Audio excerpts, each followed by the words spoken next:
Olá pessoal, muito bem-vindo a essa aula aqui, uma aula muito especial que eu estou atendendo uma das minhas inscritas, Maria, e também para muita gente aí que quer entender essa questão que aparentemente é meio complicado, mas eu espero que com essa aula que vocês consigam entender. Caiu na FUVEST no ano de 2022, questão 37, caderno V.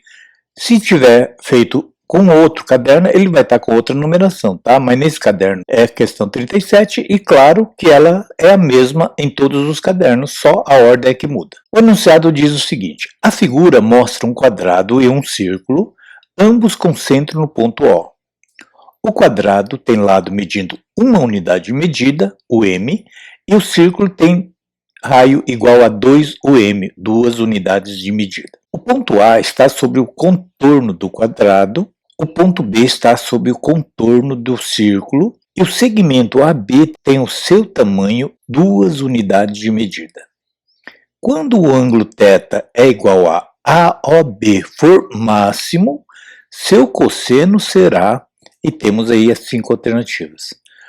Bom, um dos inscritos hoje me escreveu pedindo como se faz para você entender ou interpretar um texto. Olha só, gente, eu fiz esse desenho aqui na parte de baixo, que já é ampliado, para você entender melhor, e já fiz um desenho respeitando aí as escalas. Então, o quadrado tem uma unidade de medida. Quando você fala UM, unidade de medida, pode ser qualquer unidade, tá?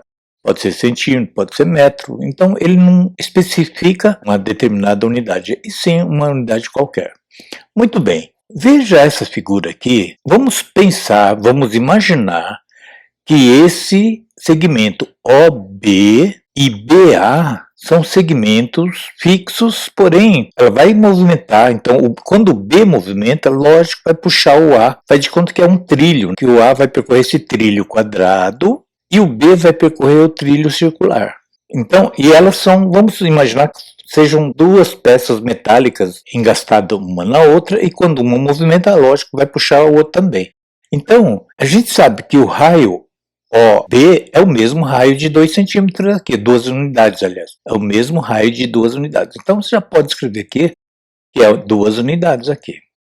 Mas ele falou também, olha a pegadinha que ele tentou fazer aqui no exercício, que o segmento AB tem tamanho 2 unidades. Opa, AB 2 unidades de medida, correto? Ora, mas então, qualquer que seja esse movimento do B, o trecho, o segmento OB e o segmento AB não vão mudar de tamanho.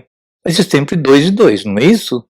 Ora, então, se é um triângulo isósceles, você sabe que quando o lado aqui são iguais, são congruentes, os ângulos também são congruentes, então vou chamar aqui de θ também, certo? Até aqui, gente. Então, se eu movimentar essa bolinha B aqui, esse ponto B, ao longo da circunferência, o A vai estar acompanhando ao longo do quadrado, mas nunca vão deixar de ser triângulo. Então, essa é a principal interpretação desse texto que tem que fazer.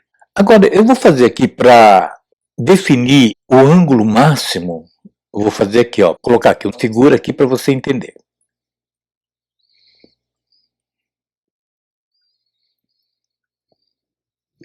Bem, aqui está a figura de 2 triângulos. Observe uma coisa aqui, ó. Eu posso pegar qualquer triângulo. No caso aqui, eu coloquei 2 triângulos isósceles. São isósceles de medidas. Cada triângulo tem suas medidas respectivas. Agora, observe que aqui eu tenho um triângulo isósceles com uma base maior do que essa base desse triângulo. Vou chamar esse triângulo aqui de triângulo A e de triângulo B.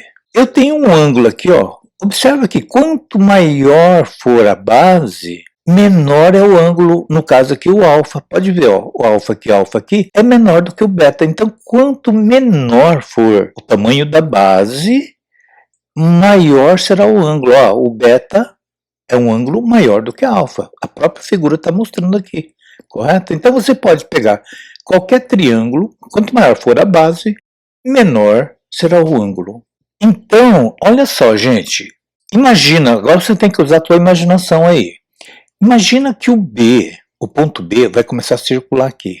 Qual é o ponto onde essa base OA é menor? Ah, professor, mas essa base vai mudar? Claro que vai. Olha só, imagina que se eu chegar exatamente nesse ponto aqui, ó, vou pontilhar aqui, ó, exatamente aqui no meio, fazendo 90 graus aqui, ó. Você percebe que esse tamanho aqui é o menor possível dentro desse quadrado? Porque, ó, se você fugir desse ponto, ela vai ser tipo uma hipotenusa aqui em relação ao anterior, que não é isso?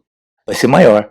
Essa diagonal, se ela chegou aqui nesse vértice, piorou. É o maior tamanho que essa base vai atingir. Perceberam? E é lógico, então, todos os 4 pontos médios aqui, ó, vai chegar no mesmo tamanho dessa base. Ah, então quer dizer que eu posso ter 4 possibilidades? Sim, só que se você chegar com esse ponto A exatamente nesse ponto, a figura, o triângulo vai ser o mesmo triângulo desse aqui, porém, numa outra posição do triângulo, mas o desenho vai ser o mesmo. Bom, então eu vou desenhar agora a figura, essa mesma figura com o triângulo, com o ponto A exatamente aqui nesse ponto de menor tamanho da base, que é o que eu quero saber. Porque o menor tamanho, no nosso caso, o ângulo θ, será maior exatamente nesse ponto aqui, ó. Entenderam, pessoal? Olha, tem que usar um pouco de imaginação para entender, tá? Então, eu vou fazer o desenho, acho que você vai conseguir visualizar melhor.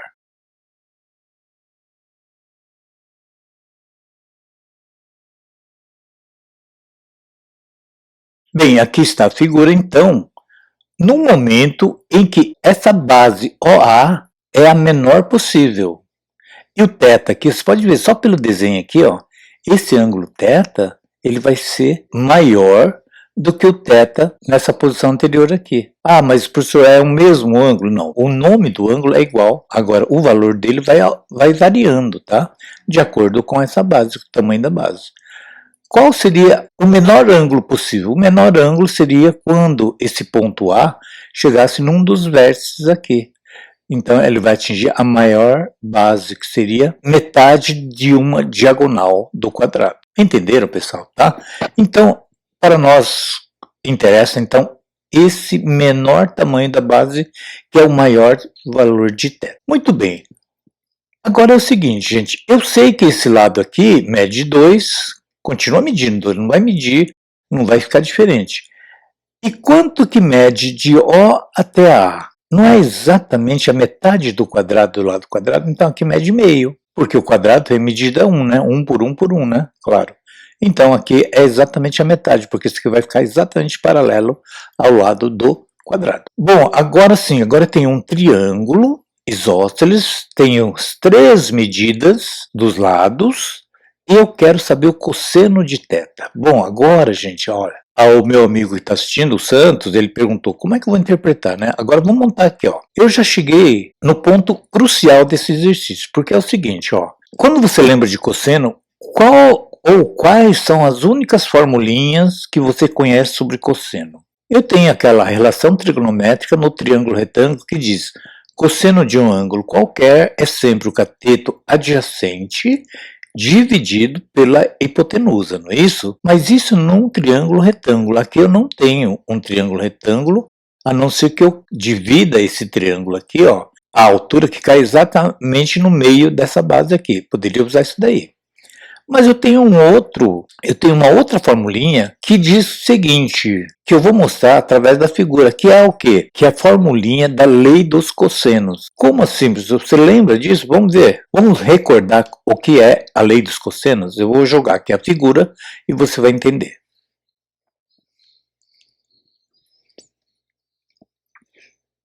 Bom, aqui eu desenhei então a formulinha da lei dos cossenos. Olha só, essas 3 fórmulas são iguais, tá? Basta que você memorize uma delas e já acabou. Porque, ó, vamos supor que você não conhece o lado A, mas você conhece o lado B, você conhece o lado C e o ângulo alfa, que é oposto ao lado que eu quero descobrir. Então aqui, ó, o lado que eu não conheço eu coloco A ao quadrado é igual ao quadrado dos outros 2 lados, b ao quadrado mais c ao quadrado, menos 2 vezes o b e o c, ou seja, os 2 lados que você não conhece multiplicado por 2 negativo, multiplicado pelo cosseno do ângulo que você já deve conhecer, beleza? É assim que a gente usa a lei dos cossenos. Agora, como o exercício está me pedindo exatamente o cosseno de alfa, eu tenho os outros elementos aqui, o A, o B e o C? Sim. Como eu quero saber o θ, que seria esse ângulo aqui, quem é o lado oposto ao ângulo θ? Não é esse 2 aqui, ó. Então, no lugar do A, eu vou fazer de conta que esse lado aqui é o A, esses dois outros lados seria o B, então B seria isso daqui, e o C seria isso daqui. Correto? Então, vamos lá, ó.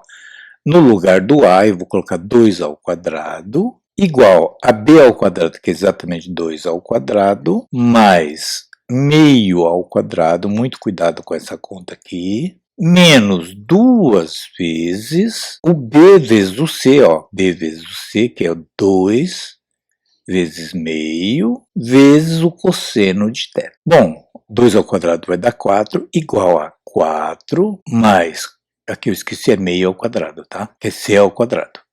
Isso aqui, 1 ao quadrado dá 1, 2 ao quadrado dá 4, menos, agora aqui, gente, eu posso fazer o seguinte, eu pego esse 2 aqui e corto com esse, que 2 dividido por 2 dá 1.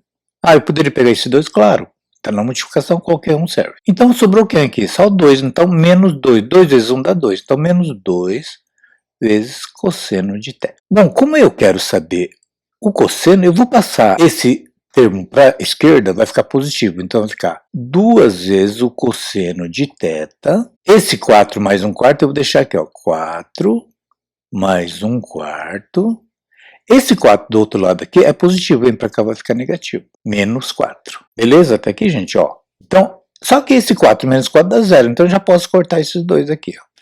Então, 2 vezes cosseno de θ ficou igual a 1/4. Bom, o 2 está multiplicando aqui, vai para lá, vai dividindo. Então vai ficar assim, ó, cosseno de θ é igual a 1 e o 4 está aqui. Como o 2 estava multiplicando, vem para cá dividindo também, vai ficar assim, 2, ó. Logo, cosseno de θ igual a 1/8. E está resolvida a questão. A alternativa A de amor, A de amizade, A de alface, 1/8. Beleza? Entenderam, pessoal? Olha, se você não entendeu, faz o seguinte, tenta refazer o exercício à sua maneira e vai corrigindo os erros que eventualmente você possa cometer ao longo da resolução, tá? E sempre você monta uma linha de raciocínio, sempre tem um caminho, mas para isso você tem que utilizar todo o recurso que você tem aí, tá certo? Nesse caso aqui, quem não conhecia a lei dos cossenos, dificilmente vai conseguir resolver esse exercício aqui. Nesse caso, até dá se você usar Pitágoras, mas vai ser muito complicado. Então, a lei dos cossenos aqui é uma resolução bem prática e como vocês viram aqui.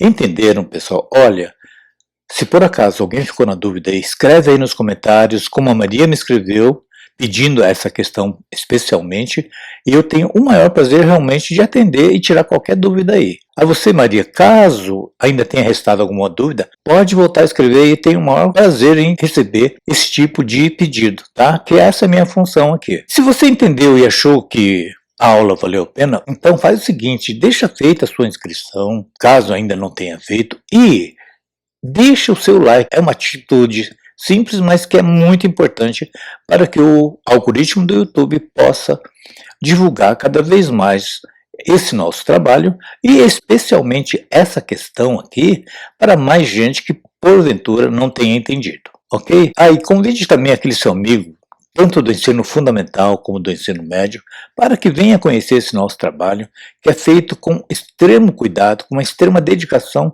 para que você entenda cada questão com todos os seus detalhes, ok?